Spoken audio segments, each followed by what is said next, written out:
Assalamualaikum warahmatullahi wabarakatuh. Innal hamdalillah nahmaduhu wa nasta'inuhu wa nastaghfiruhu wa nastahdihi wa na'udzu billahi min shururi anfusina wa min sayyiati a'malina. May yahdihillahu fala mudilla lahu wa may yudlilhu fala hadiya lahu. Asyhadu an la ilaha illallah wahdahu la syarika lahu wa asyhadu anna sayyidana Muhammadan abduhu wa rasuluhu la nabiyya ba'da. Puji syukur mari sama-sama kita panjatkan kepada Allah Subhanahu wa taala, di mana pada malam berbahagia ini Allah masih mengizinkan kita berjumpa, bersua dan bertatap muka bersama pada pengajian rutin setiap hari Selasa, yaitu pengajian kitab Minhajul Abidin yang bercerita tentang bagaimana kita berubah, bermetamorfosa, bertransformasi menjadi hamba-hamba yang beribadah dan ibadah yang sempurna pun juga paripurna. Selawat beriring salam mari selalu kita sajikan kepada pesan Muhammad sallallahu alaihi wasallam, seorang nabi akhir zaman yang masih di dalam bulan yang kita peringati dalam bulan kelahiran beliau. Kita banyak belajar dari hadis-hadis yang beliau ucapkan, beliau kerjakan, beliau akui dari apa yang dikerjakan oleh para sahabat. Dan insya Allah malam ini banyak kita belajar tentang apa itu tata cara kesempurnaan ibadah. Pengajian minggu yang lalu kita sudah bercerita tentang bagaimana kita harus mendahulukan ilmu daripada ibadah. Saat kita sudah diperintahkan oleh Allah untuk beribadah, maka ada 7 tingkatan. Tingkatan pertama yaitu tingkatan ilmu dan juga amal.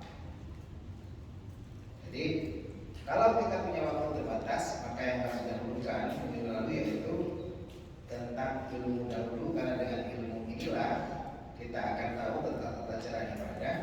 Karena tanpa ilmu kita tidak mengetahui apa yang membinasakan sholat kita dan juga ibadah kita.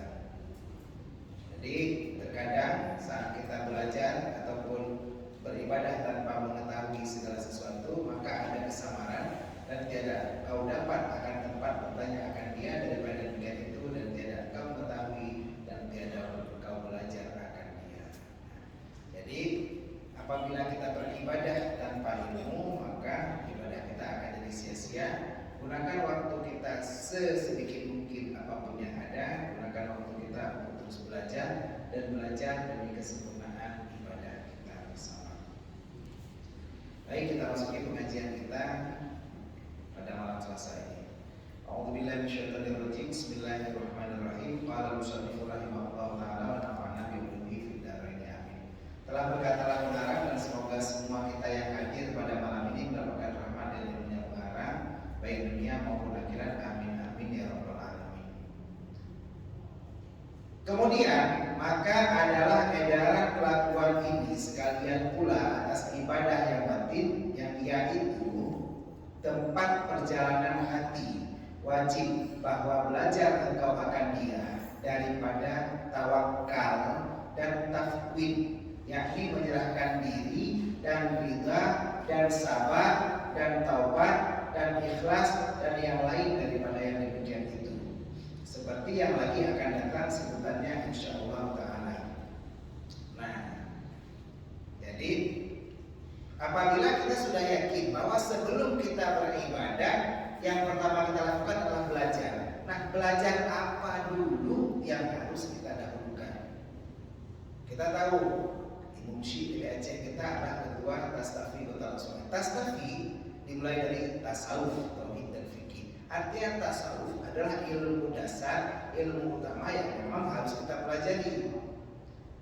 Kalau dalam kitab Minhajul Abidin, Imam Al-Ghazali sudah menjelaskan kelakuan daripada ibadah yang akan kita lakukan wajib didasari dengan batin, yaitu tempat perjalanan hati. Kita harus belajar tentang tawakal, menyerahkan diri pada Allah, tafwid, yaitu juga berserah diri, ridha, sabar, taubat, ikhlas dan yang lain-lainnya daripada sesuatu yang berhubungan dengan hati, dan insya Allah ke depan akan banyak kita pelajari apa yang harus kita lakukan dalam manajemen kalbu. Artinya bagaimana tata cara kita mengelola hati.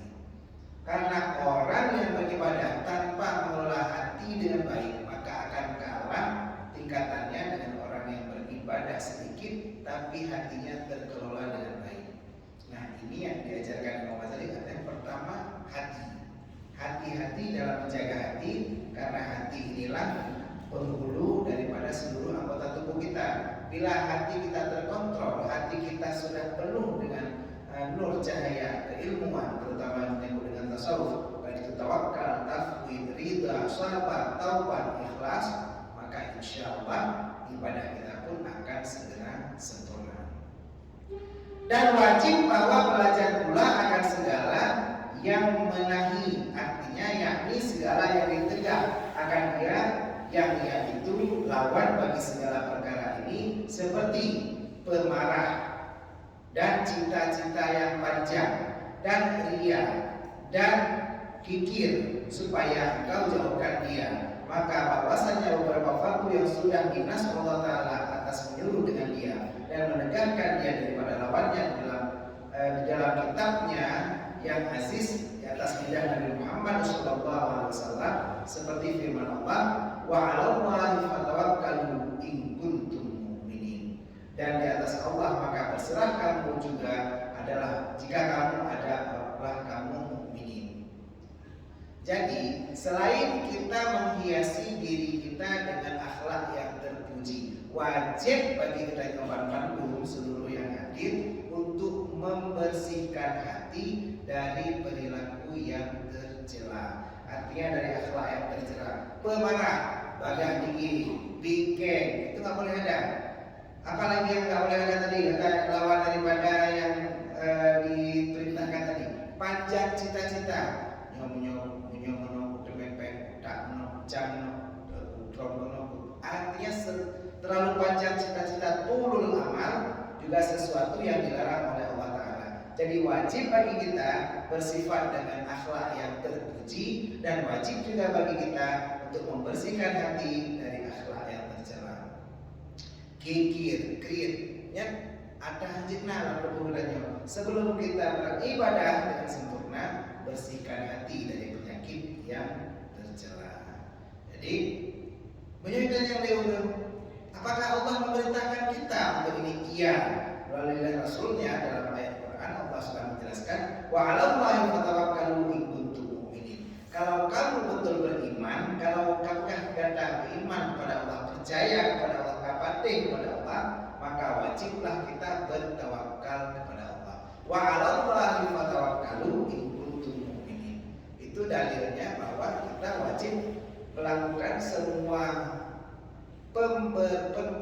perbaikan hati sebelum kita beribadah. Kalau kita sudah mengatakan diri kita beriman, maka kita wajib tawakal. Tawakal bagian daripada akhlak yang terpuji, dan disinilah dalil bahwa kita harus menghiasi diri kita dengan akhlak dan budi pekerti yang terpuji sebelum kita beribadah dengan sempurna.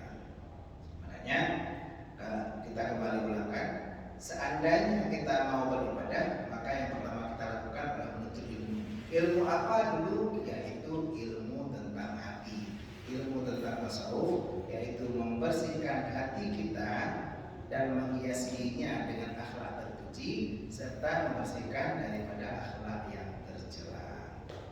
Jadi kalau kita sudah bisa membersihkan hati seperti diajarkan dalam kitab Minhajul Amilin ini, maka insya Allah dalam setiap aktivitas, dalam setiap ibadah kita insya Allah akan lebih tenang. Jadi karena hukum ibadah hati kita tenang. Karena kadang-kadang orang sekarang banyak yang terkena penyakit hati. Artinya penyakit yang berhubungan dengan, kalau istilah medisnya, anxiety, artinya kecemasan. Jadi ada orang yang takut pergi ke tempat gelap, ada orang yang diulang kawan ramai malah yang jak menumpang lain, yang jak kena takut di ketinggian, takut apabila kena meninggal, sama rumah mungkin belum kena meninggal, kata wasir deh pak keluarga. Nah, kecemasan ini bagian daripada penyakit hati. Apabila kecemasan kita sudah berlebihan, ini malah mengganggu. Nah, ini juga bagian dari hati. Terus bagaimana Allah memberikan solusi ini? Dalam Al-Quran Allah sudah menjelaskan tentang bagaimana kita menjaga hati. Dan pastinya karena hati ini adalah panglima daripada seluruh tubuh kita, maka pantang hati bisa dikontrol, seluruh tubuh kita pun akan kembali sempurna dalam diri. Bagaimana kita mengelola hati sebagaimana diajarkan oleh Allah dalam Al-Quran? Allah menjelaskan, ala bizikrillah tatma'innul qulub. Ala adalah huruf istighfar dan huruf taukid. Artinya, kalau Allah sudah mengatakan dengan Allah, ingatlah, yakinlah bahwa sesungguhnya dengan berzikir kepada Allah, mengingat Allah, maka akan tenang hati kita. Nah, menyadari dan beraktif kepada Allah, tak ingat Allah, tak berzikir kepada Allah, insya Allah hati kita akan tenang. Ini janji Allah, tapi syaratnya Allah. Allah itu artinya pahami, lakukan dengan yakin, lakukan dengan sungguh-sungguh. Jadi, misalnya kita mau lakukan ini untuk tenang hati, ada 4 caranya. Cara pertama berzikir, dari Allah sudah ajarkan. Bagaimana berzikir? Ada di Al-Quran Allah jelaskan. Apabila kamu setelah selesai sholat, maka setelah kamu telah sholat, fazkurullah, maka ingatlah kepada Allah. Setelah kita selesai sholat, berzikir kepada Allah. Apa zikirnya? Astaghfirullahaladzim alladzi la ilaha illa huwal hayyul qayyum wa atubu ilaih. Istighfar, laki ampun kepada Allah, ingat dosa kita. Jadi bukan sekedar lidah kita berbicara, bukan sekedar lidah kita berkata-kata, tapi juga connect dengan hati. Setiap kita baca istighfar, kita bayangkan bahwa kita sudah berbuat dosa yang sangat besar, sehingga kita terus meminta ampun kepada Allah agar Allah ampuni dosa-dosa kita. Jadi saat kita diperintahkan dalam kitab Minhajul Abidin ini untuk pertama sebelum kita melakukan ibadah, yaitu harus membersihkan hati dulu. Setelah kita sholat, berzikir dulu. Astagfirullahaladzim, Allahumma antassalam wa minkassalam wa ilaika ya'udussalam wa hayyina rabbana bissalam. Yang doa keselamatan, doa orang mau masuk syurga bahkan dan ajak tanpa mesti dilarang. Doanya itu, Allahumma antassalam wa minkassalam wa ilaika ya'udussalam wa hayyina rabbana bissalam wa adkhilna jannata darassalam tabarakta rabbana wa ta'ala ya dzal jalali wal ikram. Artinya kita siapkan diri kita, ya Allah aku lagi ampun, seandainya lu dalam syurga lu siap ya Allah. Punya Nabi di dalam syurga, buronyo siap ya Allah. Saya siap bertemu dengan Allah Sang Maha Penyelamat. Assalam. Kita siap jumpa dengan Allah. Kita siapkan hati kita. Setelah kita berzikir, kita masih cemas, hati kita belum siap untuk ibadah. Apalagi yang Allah jelaskan, apalagi yang Allah ajarkan untuk bisa tetap kita beribadah dengan paripurna kepada Allah. Apa yang Allah jelaskan? Kita ambil wudu, lalu kita mengaji. Takbir. Kenapa? Inna nahnu nazzalna dzikra wa inna lahu lahafidun. Sesungguhnya kamilah menurunkan Al-Quran sebagai zikra, sebagai zikir. Zikir tadi untuk penenang hati, karena Al-Quran juga penenang hati. Makanya kalau kita anxiety, artinya kita cemas, upayakan setelah kalau anda ada dengan zikir, buat Quran, cok Quran buat. Nah masalah kadulang rumah tangga, kita lagi sang-sang di kampung, ulun benging bedanya, ajak kena, udah April bedanya, ajak kedi, udah April bedanya. Sang-sang orang melihat kita rendah, orang melihat kita jelek, udah ibekek bedanya. Kita cemas, kita susah, kita gundah, kita galau. Haruskah kuletuskan balon hijau agar kau tahu hatiku sangat kacau? Karena kita begitu susah dengan keadaan ini, kacau kurang dapat. Ayat apa Ustaz kita ngaji? Insya Allah pada baca bismillah dalam Al-Qurannya rata-rata sering dapat di mana kita sedang masalah. Oh kalau kita berat galau, buka surat Wadduha boleh. Wadduha, aku bersumpah kata Allah, demi berbagai nikmat yang telah kuberikan kepadamu, seperti terangnya cahaya matahari di waktu duha. Bek susah, bek sang-sang. Wadah yang masalah sang-sang tanyo belum paling susah sedunia. Tahu hamdan ATT orang termiskin di dunia. Karena tanyo pada masalah sang bertanya orang yang paling susah yang laku deh. Nah, padahal waktu Tuhan kata Allah, aku bersumpah dengan waktu Tuhan. Bagaimana indahnya sinar matahari pagi muncul di waktu Tuhan jam 10 itu terang sekali dan nikmat. Artinya tidak panas sekali, tidak terik, hangat, mengandung vitamin K. Seperti itulah indahnya waktu Tuhan. Allah bersumpah, walaini idza saja, dan aku bersumpah demi waktu malam yang kelam, yang sang sepot udepkan seakan-akan seperti gelapnya waktu malam ini. Kalau kalian susah lamun sang lagi kadang-kadang nabi belum dapat kenal oleh susah kan? Oh mah susah, sang lagi kadang-kadang belum dapat hitam mamandul. Nah, seperti itu Allah sudah mendapatkan lagi kadang-kadang belum dapat walaini idza saja, seperti malam yang kelam. Seperti itulah gelapnya kehidupan. Tapi kalau kita mengaji rumus daripada para ulama menyodorkan Daud, bayangkan Al-Quran ini seakan-akan diturunkan untuk kita. Sangsa Allah kebetulan Qurannya kegedannya sangsa menan cara pun supaya danyo tidak melamati dan meresap ayat Al-Qurannya ke dalam hati kita. Jadi seakan-akan Allah wadduha wal laili idza saja ma wadda'aka rabbuka wa ma qala. Yakinlah Allah tidak pernah meninggalkan kamu dan kamu tidak seperti yang mereka katakan. Orang lain bilang kamu sok hebat, orang lain bilang kamu sok pintar, orang lain dengan menggata, orang lain dengan kata. Tapi yakinlah Allah tidak pernah meninggalkan kita. Ma wadda'aka rabbuka wa ma qala. Saat itu resapi ayat Quran sehingga wadah dapur gada susah. Nah inilah yang Allah bilang pertama, kontrol hati kita. Setelah kita berzikir, setelah kita membaca Al-Quran, lalu apa yang kita lakukan? Kalau belum bilang juga, sholat. Sholat apa? Sholat yang ada pada waktu tersebut. Waktu azan Isya sekarang sholat qabliyah Isya, setelah sholat Isya sholat ba'diyah Isya. Ada waktunya nanti malam sholat tahajud. Oh hana wadelain, lintung supaya sholat wudu boleh juga. Masuk ke masjid, sholat tahiyatul masjid juga boleh. Sholat saja, karena dalam sholat adalah puncak segala zikir. Ada kita berzikir dalam sholat? Ada. Saat kita mulai berruku, sujud, kita baca subhana rabbil azim wa bihamdi, subhana rabbil a'la wa bihamdi. Kita bertasbih. Ada baca Quran dalam sholat? Ada. Yang kita baca. Dan ingat kalau kita lagi galau, di sujud terakhir tumpahkan semua galau kita. Klik sejadi-jadinya di sujud kita terakhir. Insya Allah, assalamualaikum, selesai permasalahan kita. Kalau ini juga belum selesai, langkah terakhir kata Allah, kalau kita mau galau kita hilang, anxiety kita hilang, kecemasan kita hilang, maka caranya dengan yakinlah balik ke surat Al-Insyirah.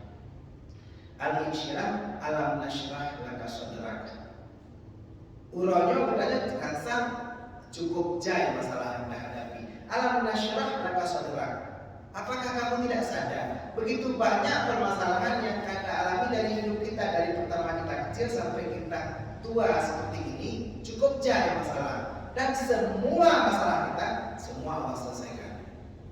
Cukup jai masalah. Ada dong dalam keluarga, ada dong dalam duit, ada dong dalam tetangga, ada dong karu digandung, ada dong karu digampung. Tapi semua sudah Allah selesaikan. Alam nasyrah laka sadrak. Insyirah itu artinya Allah lapangkan selapang-lapangnya sang-sang untuk masalah. Apakah kamu yakin Allah melapangkan hatimu, dadamu? Dan di ujungnya inna ma'al usri yusra. Inna ma'al usri yusra, kata pendeknya artinya all is clear. Semua selesai. Apapun masalah kita hari ini, apapun persoalan kita hadapi, ingatlah, semua pasti tuntas. Semua pasti ada solusinya. Seberat apapun. Oh, istri kita mau melahirkan, kita sementara ada tugas mau berangkat. Insya Allah semua selesai. Pasti ada solusi. Karena solusi mungkin nasusilo, tapi pastinya semua selesai. Jangan pernah takut, jangan pernah galau, jangan pernah gundah. Allah berkata, inna ma'al usri yusra. Sesungguhnya setelah kesusahan pasti ada kemudahan, pasti janji Allah. Makanya jangan susah, dan inilah pertama triknya agar kita bisa menjaga hati. Kalau kita bilang dalam ini dijelaskan apa trik pertama dalam beribadah, tetap hati duluan yang ditata. Wa 'alallahi fatawakkalu in kuntum mu'minin. Jadi pertama kita hiasi hati kita dengan sifat terpuji seperti sifat tawakal kepada Allah. Kalau kamu berkata kamu betul-betul beriman.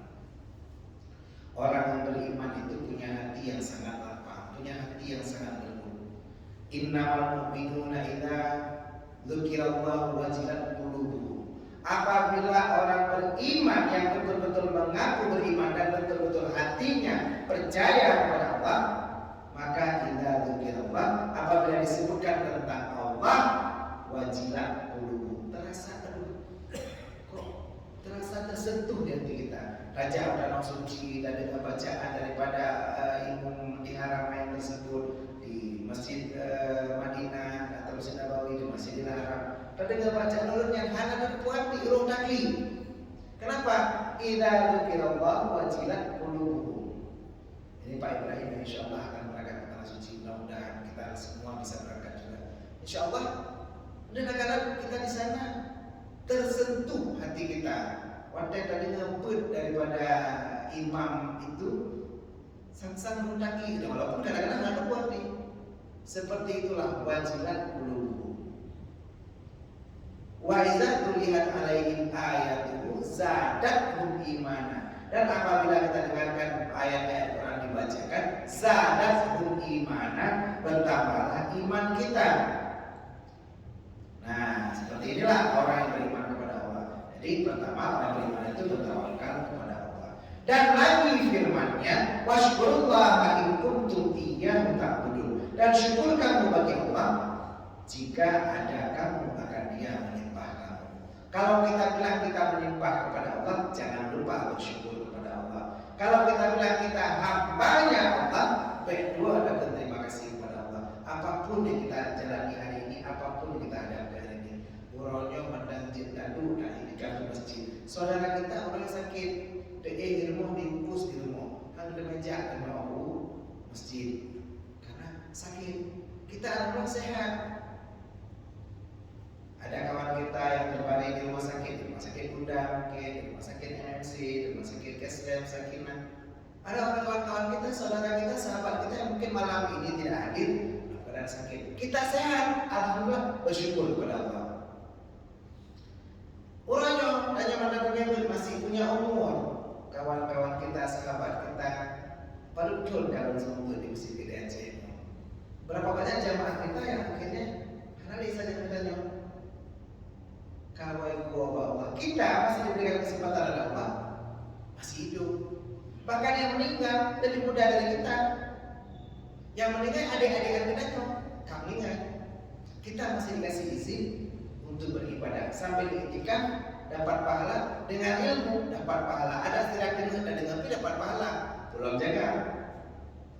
Makanya bersyukur kepada Allah in kuntum iyyahu ta'budun. Kalau kamu bilang kamu adalah penyembah Allah, syaratnya bersyukur. Apapun nafas kita masih bisa keluar masuk dengan gampangnya, dengan pilek menghidup nafas susah tadi, sesak kita tadi nafas karena kondisi kita tidak sehat.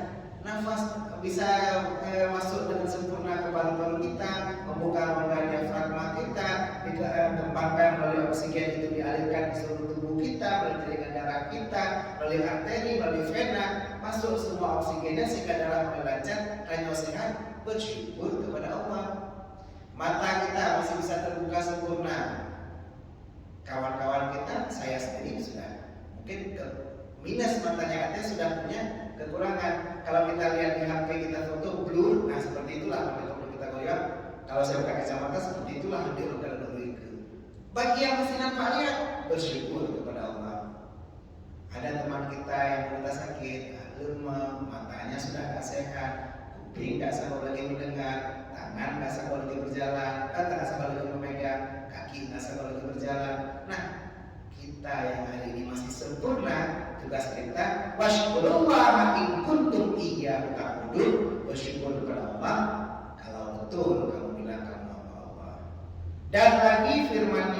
lagi firman Allah untuk kita menjaga hati sebelum kita beribadah. Wasbiru innallaha ma'as sabirin, dan bersabarlah karena sesungguhnya Allah itu ada beserta orang-orang yang sabar.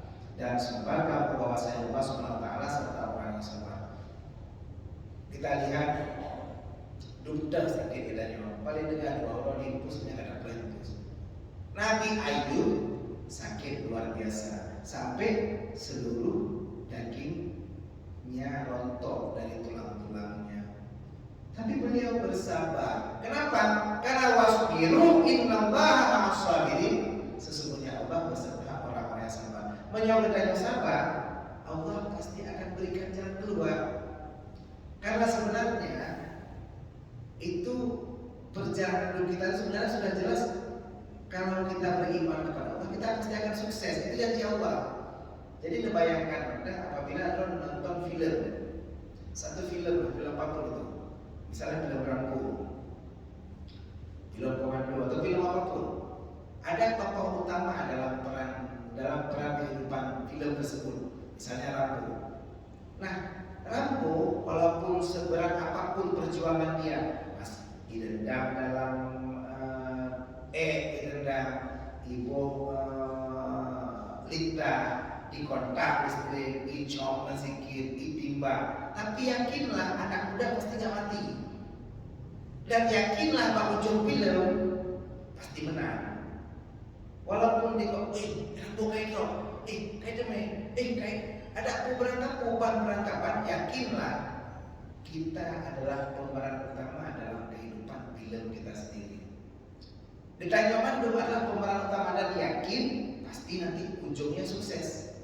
Ujungnya pasti berhasil kalau kita beriman kepada Allah. Makanya harus bersabar. Kalau sehari ini belum berhasil seperti kita sudah katakan, sabar. Sabar ya. Jadi hari ini kehidupan kita insya Allah sudah panggil dengan panggilan hayya 'alal falah. Ayo menuju kemenangan. Kita di Masjid Al-Falah, masjidnya kemenangan.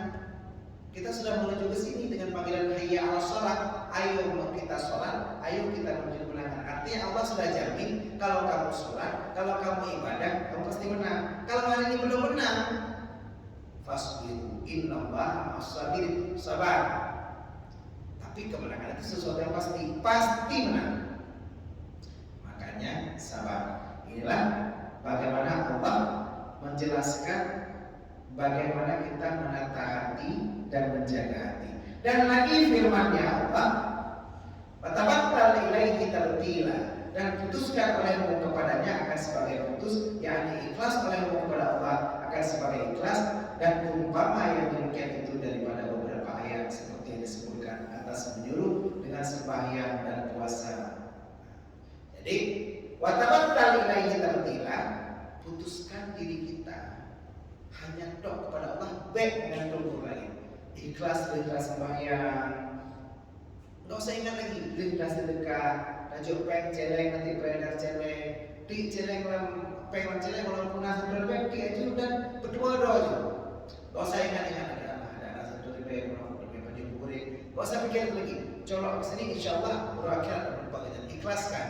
Jadi setelah kita keluarkan uang lagi nanti yang pedangan nih, putra baju kelapa baju masuk. Jika dalam bentuk masuk dan baik tinggi lihatnya.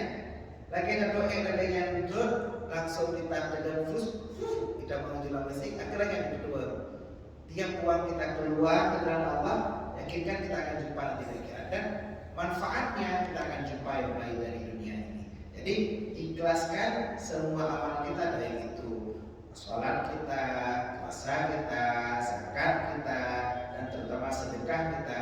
Ikhlaskan semua kepada Allah. Jangan pikirkan tentang apa yang sudah kita keluarkan. Hari ini kita beribadah pergi ke tanah suci, Tajaku, Mekah. Kita keluarkan uang, kita keluarkan biaya.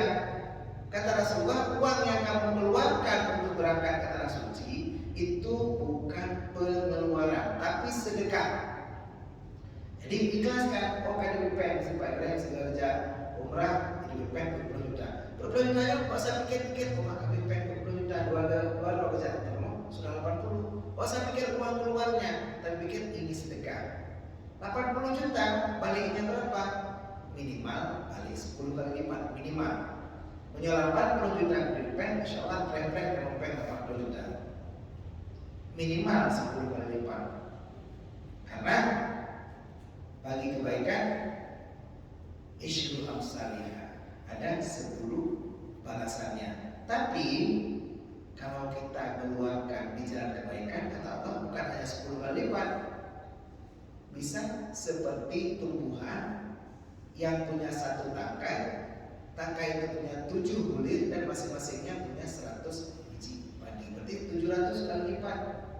Kebaikan berlipat ganda apabila kita keluarkan uang 80 juta kemudian dari Ibrahim untuk beli umrah, berlipat ganda sampai 700 kali lipat. Bahkan wallahu yudha'ifu liman yasha, Allah kembali melipat gandakan. Makanya ulul tanah suci nggak ada yang miskin. Yang pulang ke tanah suci insya Allah kaya. Kenapa? Karena Allah ganti 700 kali lipat. Jangan kita pernah wadahnya terbit pen, dan julok lajeneng, ya dan terbit lajeneng. Allah akan ganti semua pengeluaran kita. Sedekah kita Allah akan ganti. La yang kusumalun bisadaqatin bal yasdad, bal yasdad, bal yasdad. Tidak akan berkurang harta karena sedekah, tapi akan bertambah. Karena orang kaya atau orang kaya di Aceh yang sudah sedekah ke masjid ini, apakah ulunnya berterima kasih? Tidak. Orang kaya di kampung yang sering sedekah, apakah mereka bertambah miskin? Tidak. Semuanya pasti akan bertambah kaya karena harta tidak akan berkurang karena sedekah. Dan inilah martabat al-ilahi terbilang dan putuskanlah olehmu kepadanya akan sebagai putus, yang ikhlas olehmu kepada Allah akan sebagai ikhlas. Nah, inilah beberapa ayat yang disuruh kepada kita sebelum kita beribadah seperti sembahyang, puasa, maka kita mulai dengan memperbaiki hati dulu, belajar ikhlas dulu, belajar tawakal dulu, belajar syukur dulu. Kalau kita sudah belajar menata hati kita, insya Allah ibadah kita akan lebih bermakna kepada Allah Subhanahu wa Ta'ala.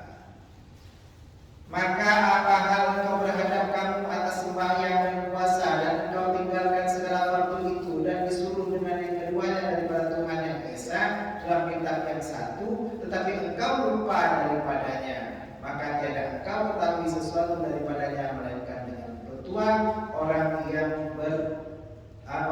membagi ia dengan segera bagiannya itu, hal keadaannya sangatlah kasih hingga jadilah segala ma'ruf itu mungkar dan yang mungkar itu jadi ma'ruf.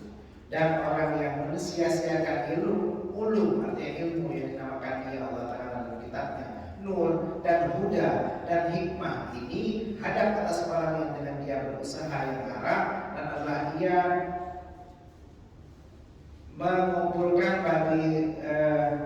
bagi kerikil-kerikil dunia, yakni kurang-kurang mata benda, dan ada tiadakah takut hai orang yang menunjukkan orang yang bahwa adalah kamu mensia-sia dengan sesuatu daripada segala yang wajibat, artinya yang wajib-wajib ini, tetapi kebanyakan pada engkau masyghulkan, artinya menghabiskan waktu dengan sembahyang sunat dan puasa sunat.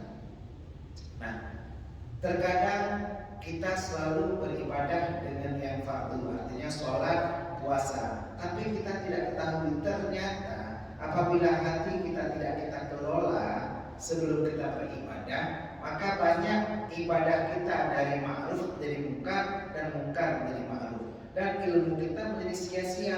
Padahal ilmu itu Allah jadikan nur cahaya, huda petunjuk, ma'rifah juga, hikmah juga.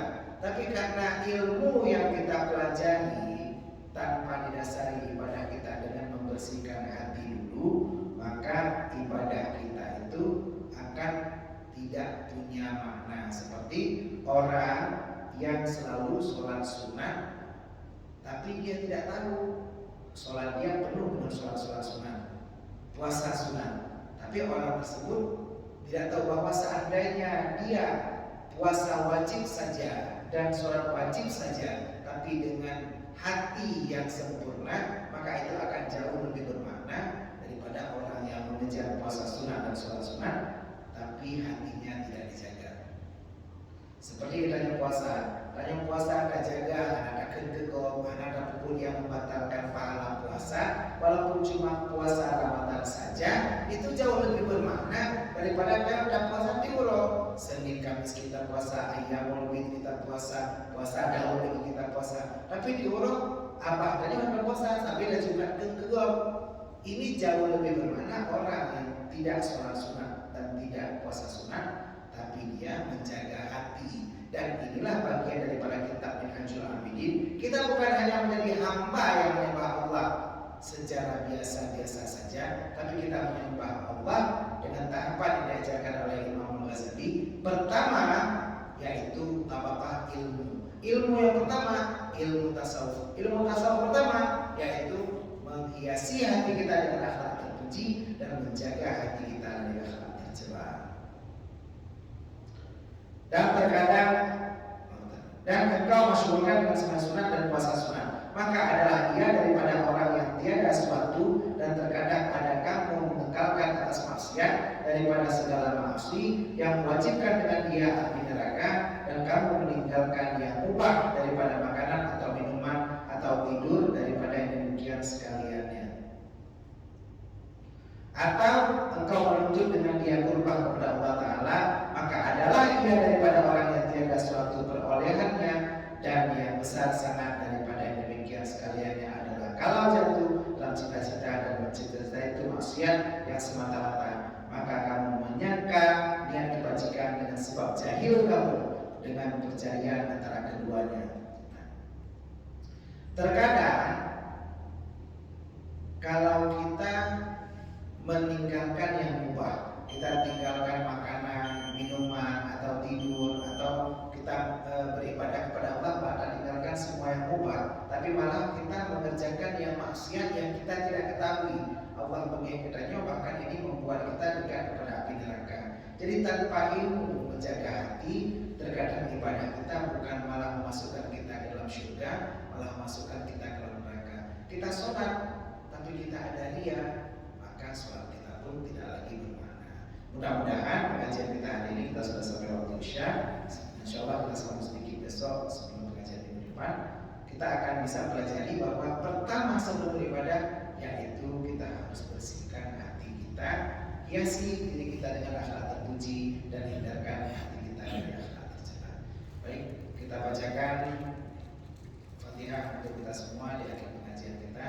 Semoga bermanfaat. Kita niatkan agar Allah kabulkan hajat kita, kita hadiahkan kepada orang tercinta kita. Mudah-mudahan Allah lapangkan kuburnya dan Allah menjadikan kubur beliau dari taman depan surga, ya Allah. Ila hadratin Nabi Mustafa Rasulullah sallallahu alaihi wasallam ala alihi wa sahbihi wa dzurriyyatihi ajma'in wa ala kulli sahabati wa tabi'in wa tabi'in tabi'in lahu bi ihsan ila yaumiddin wa ala abaina wa ummahatina khususan ila mastama'una ya Allah. Itu bihajati Muhammad bin Yusuf Umar, Salami bin Mahmud, Ibrahim bin Muhammad Syam, Muhammad Husin bin Mahmud, Kamaluddin bin Husin, Tengku Arifullah bin Muhammad Ja'far, Nurdin bin Ahmad, Ismail bin Abdullah, Heri SPD bin Haji Welmi, Usman bin Sador, Amiruddin bin Tengku Abdul Manaf, Putri Sauni Amira binti Amiruddin, Muhammad Hanafiyah bin Usman Ransyah, Ummi Salamah binti Hanafiyah, Halimah binti Ali Bashar, Aklimah binti Andiya, Rosmaini binti Ismail, Yusra binti Abi Yusuf, Khairul Nisa binti Ali, Asmanisa binti Asbala, Enfauza Azimah bin Amiruddin, Amiruddin bin Haji Hamzah, Iskandar bin Zakaria. Ikuti hajatina ya Allah berkati Fatihah kita ala hasini wa kulli niyatin sholihah. Ajma'in al-Fatihah.